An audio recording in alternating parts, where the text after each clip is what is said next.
வணக்கம். This is கோவங்கரேஷ் from Bangalore. Vijay இந்த சிபிஐ என்கொயரி, சென்சார் பிரச்சனைகள், அதுக்கப்புறம் மாநாடு நடத்தி பேசினார். நல்லா வீராவாசமாக குரலை உயர்த்தி பேசினார். சீமான் இவரெல்லாம் குரலை உயர்த்தி பேசுகிறாங்க. சீமான் அப்போதுலேருந்தே தெரியும், அவருக்கு சிறுகுடல் பெருகுடலாம் வெளியே வர மாதிரி தான் கத்தி பேசுவார்.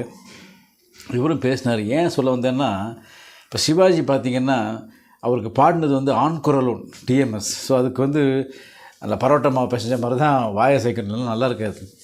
இத்தனைக்கும் டிஎம்எஸ் குரலுக்கு ஏற்ற மாதிரி நரம்பு புடைக்க ஒரு வாயை சேர்ப்பார், பட் சத்தமே வெளியே வராதான். கேஆர் விஜய் ஒரு இன்டர்வியூவில் சொன்னாங்க, மாணிக்க வினையே மரகத பதுமையே வைரத்தில் தோய்ந்த மனமே. என்னால் முடியல. அதுக்கு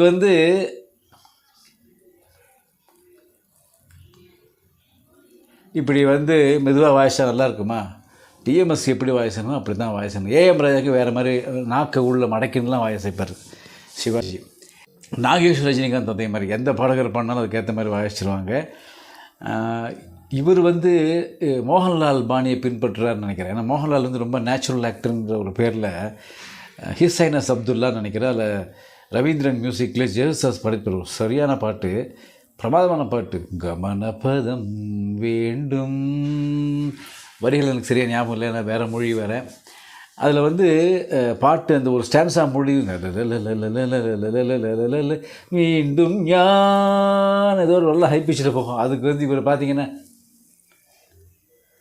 இப்படி தான் வாய்ச்சிருப்பார். இதான் கேட்டால் நேச்சுரல் ஆக்டிங்காக. ஏன்னா அதே மாதிரி விஜய் பண்ணுவார். இதில் பார்த்திங்கன்னா என்ன படம் ஞாபகம் இல்லை, ஹரிஹரன் நல்லா ஹை பிச்சு போயிருப்பார். நானே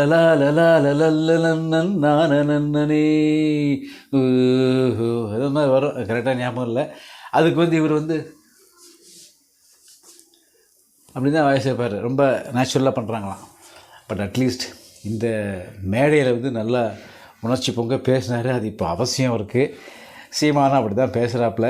ரஜினிகாந்த் பார்த்திங்கன்னா வெத்தலைய போட்டேன்டி சக்தி குந்தம் ஏறுதடி, அந்த பாட்டில் பார்த்திங்கன்னா தான் முகம் கோரமாக தெரியுமேன்னு பார்க்க மாட்டார். மலேசியா வாசன் எப்படி பாடணும் அந்த மாதிரி தான் பாடுற மாதிரி இருக்கணுங்கிறதுக்காக தான் அப்படியே வாய்ச்சிருப்பார். வானத்தை பார்த்தேன், பூமியை பார்த்தேன், மனுஷனை இன்னும் பார்க்கலையே, அந்த பாட்டில் பார்த்திங்கன்னா சுமாரான பாட்டு தான். எஸ்பிபி மூச்சு எடுத்துதான் இவரும் மூச்சு எடுப்பார். சூப்பர் ஸ்டார், அதெல்லாம் பண்ண வேண்டிய அவசியமே இல்லை, ஓகேன்றுவாங்க. பட் அதான் இன்வால்வ்மெண்ட், அதான் அந்த உயரத்தில் இருக்காங்க. விஜய்க்கும் சீமான் 2 பேரும் சேர்ந்தீங்கன்னா நல்லா வரலாம். எத்தனை பர்சன்டேஜ் ஓட்டு வரும்னு தெரியல.